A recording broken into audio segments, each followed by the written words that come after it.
The Good Monday. Welcome back to the Good Monday. All we do is make noises. Welcome back! Hi! Welcome to Chili's. Welcome to Chili's. Welcome to Chili's. Welcome to Outdated Vine References. We're back with Chaboy Toad. We're still doing it. Oh shit. We tried recording this once. Yeah. I didn't have any Red Bull in me, but now I do. I had those I think it was those fucking stupid wheels that got me that time. Look, just okay. offsetting no, your whole vibe. Well, they don't maneuver well, and Toad's designed for speed. Look at him. Look at No, he's definitely Crimson top heavy. Slim. Ooh. Yeah. They used to call me that in the streets. Oh, boy. What kind of streets were you in? The best ones. Rural Minnesota. So Yeah. we're doing Leaf Cup this time. Hey, it's our boy, Crimson Slim. That would be the best Western name. I know, it sounds fucking cool, Toad's right? a cowboy. That's it. Toad's like the... Someone talented draw a cowboy Toad, please. Yes. I need oh my that. god, I need gunslinging Toad. Oh I my need that God. more than I need air. Can you imagine, like, him in front of, like, a western town and, like, the dust is blowing and he's got, like, a cape on flowing in the back? Yeah, a tumbleweed floats gently in the background. There ain't enough room here for the two of us. I hate how much I love your fucking Toad impression because it's such an aberration. Like, it should not exist. I know, it's so fun, though. It's like me. I can just picture his stupid little squeaky mouth Yeah. rattling it off. I want Toad to be a man of monologue where he just has constant, like, conversation all the time. But I don't think that's his fate, He's like unfortunately. the most eloquent of all of the Mario Kart characters, but people just won't give him the fucking time of day because his voice is so awful. He has no mouth and he must scream. Poor It's Toad. fucking disturbing book. It's like this giant computer simulation after the apocalypse makes people like live when they don't want to, like forever. And then he sews up the guy's mouth and turns him into like a blob, and he has no mouth but he must scream. So Toad's basically a blob with a mouth. So we're so close to that final bit. He's got 1 out of 2 requirements covered. Okay, sorry. No, you go ahead. We need to stage the apocalypse, and then we can talk about no mouth, but I must scream. Well, I feel like it's already been established that Toad will be the one staging the apocalypse. Oh, absolutely. Yeah. Yeah, a man of pure evil does not exist. How many different headcanons do we have for, like, God, the fate of Toad at this point? I keep playing him 2 different ways, too, because, like, I'm very, like, I love him with all of my heart, like, deeply and desperately, but also, like, I will shit-talk him at a moment's notice. There's something, like, deeply unsettling about him that you just can't explain at the same time. I know that he's not a natural creature, and that, like, he shouldn't exist, but here I go. goddamn, I can't help but love him anyway. Ah! Shit. Hey! Fuck out of here, you. Who? I ain't Me? got yeah, you weren't even close to me, but I just thought I'd tell you, fuck Town out of here. isn't big enough for both of us, and by both of us, I mean all the 12 people on this racetrack. Toad's racing by himself. Toad's, okay, I've established this many times, but he's just here to have a good time. Peach is like, could you close the racetrack for a day? I just like my little carriage. I like the way the horses Oh my god. clip-clop And around. they're like, this fucking bitch again. Better yet, here's my new headcanon for Peach. I like the idea that she's actually like a 4-year-old girl that's not actually a princess and just wears a fucking tiara all the time. And it's like, I'm the queen, and they're like, actually go, this Her parents kid. died and they left her like a Oh. huge inheritance, so No. she just like... No, not even that. Just like that, she's just like some snot-nosed little brat that's like, I'm the queen. I get to be the queen. Yeah. Finally, I get to escape the dumb sewer of 10th place. You did? Yeah. Oh, very nice. Now I'm in 8th place. There you go. Left the dumb sewer. You know what? Octopuses are really cool. Octopi, excuse me. They got 8 legs, so you're pretty much super I get cool. 8 wishes. You're as cool as an octopus. What would your 8 wishes be if you could get them from an octopi? 8 fucking wishes? 8 wishes. I can't even think of one wish I can't that think I of would... 8 things that exist in the world. Let's see, I know there's lettuce. Uh-huh. Lettuce exists out there Yeah. somewhere. I know that there's clay. There's definitely clay. There's a series of beautiful oil paints. Yeah, that's true. There probably is. Sports balls. Several sports balls. Which you can do score points with. Oh, I get to do score points. I'll score you a point. Was that... Were those your 8 wishes? Yeah. That was it. I want some clay and some lettuce. And I want to score many points with my sports ability.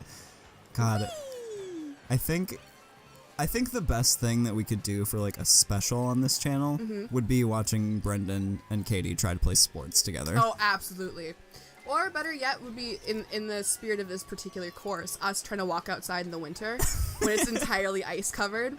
And play basketball. Yeah, that too. Yeah. Or hockey, because like that's what our state is all about. We've established many times that we live in the cold nowhere of Minnesota. Yeah. And what day is it today? The 10th of October, just to date this video? I think it is. I think it's the 10th that we're recording this. It was 36 degrees outside this morning. Yes, it was. What the fuck?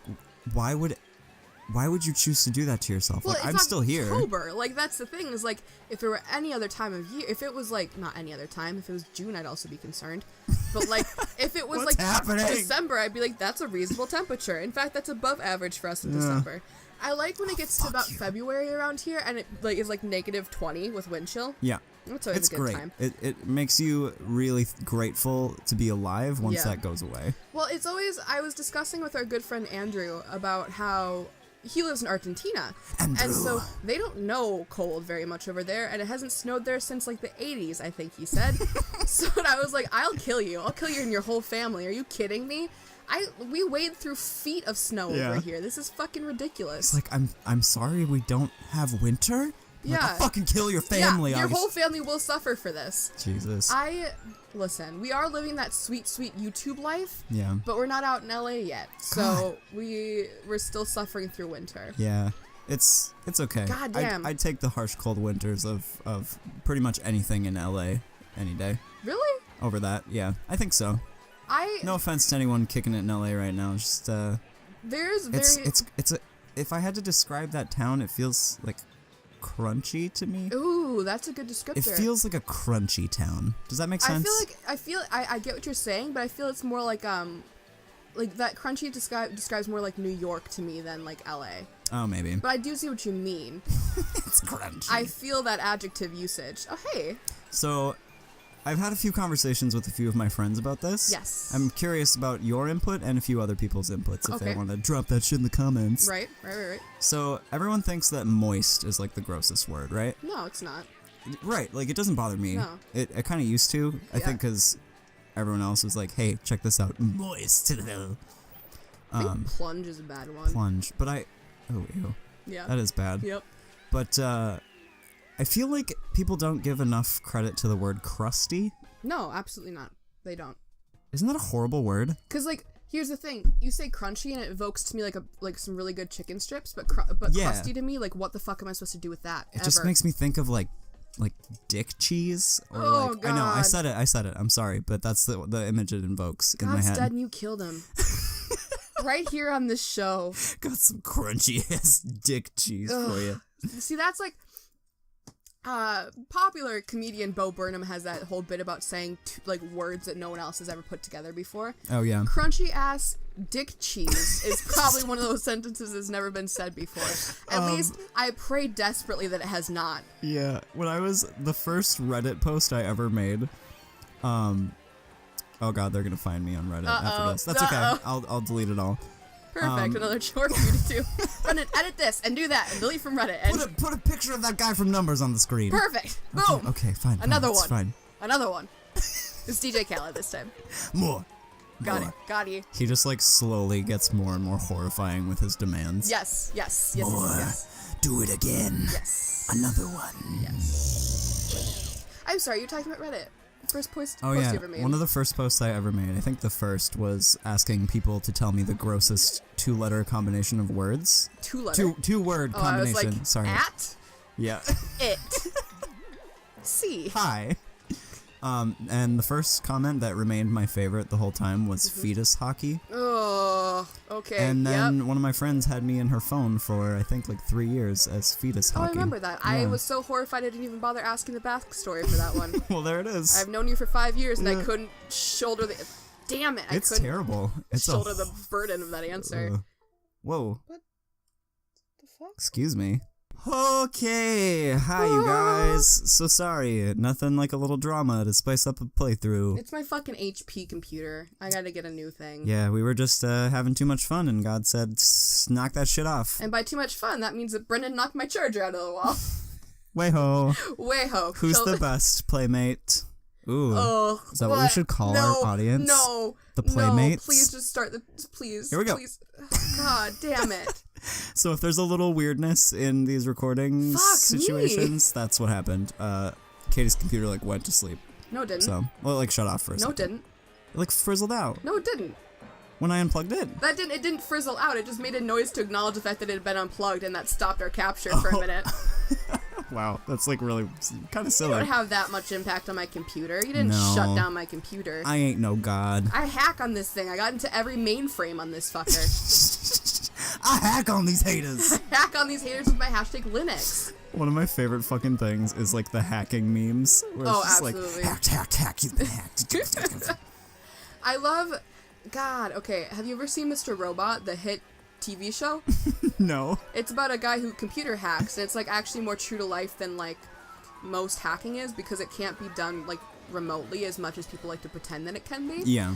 So I love all those like old like video or like movies where people are like, I hacked into the mainframe, and it's just like some nerdy dude with acne just like sitting in front of a computer because that shit just like doesn't happen. Fuck. Damn. It's just not how life is meant to go. It's a lot of nonsense, you guys. I just got squished. God, hacking's bad if you just aren't me and you don't know exactly what you're doing. Yeah, Katie. I'm so fucking good at computers. Don't fuck with Katie, you guys. God, I'll hack into your mainframe. I'll hack into your mom's mainframe. It's all pain, all the time. Your mom's mainframe? Yeah. She like wakes up one morning and it's like, Katie was here. Yeah. Just like scrawled across code in her computer. Yeah.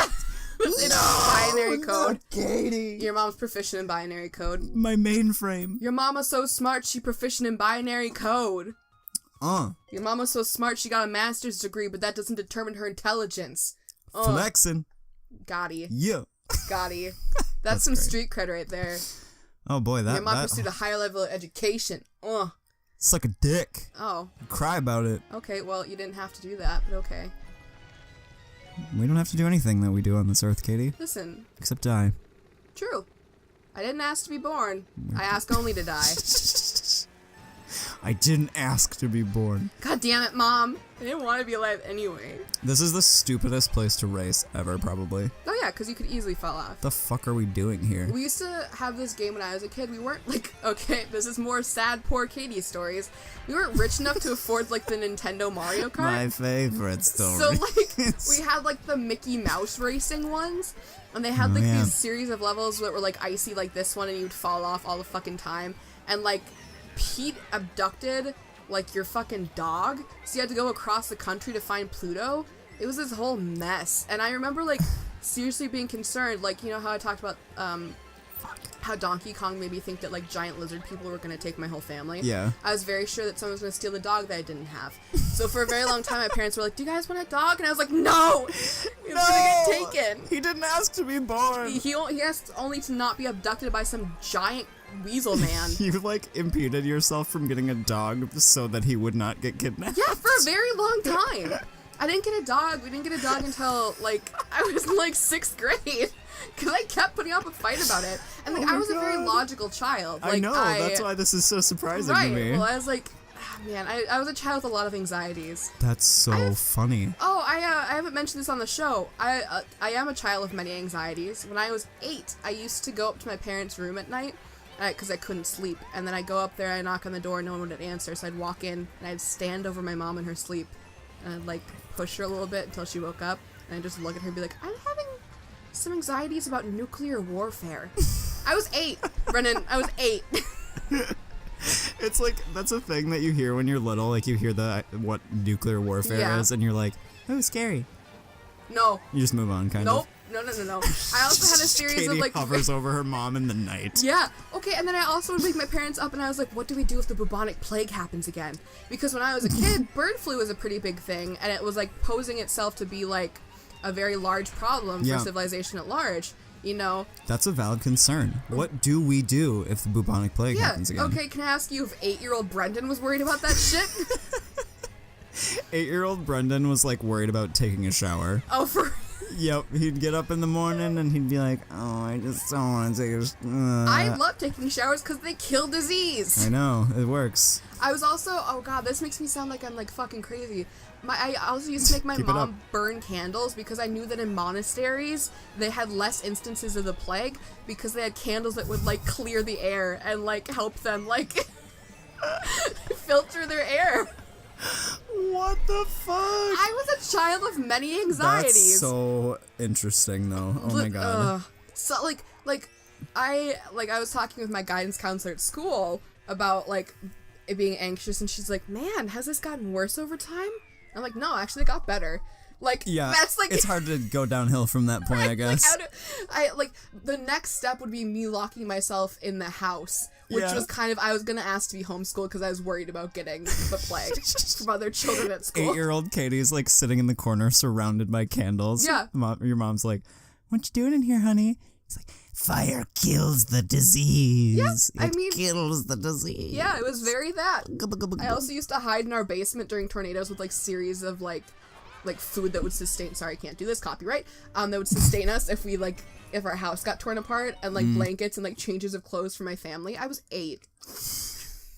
Anyway, that's handy dandy. Lakitu. If I understand it came from anxiety. He's clapping for you, Katie, for how far you've come.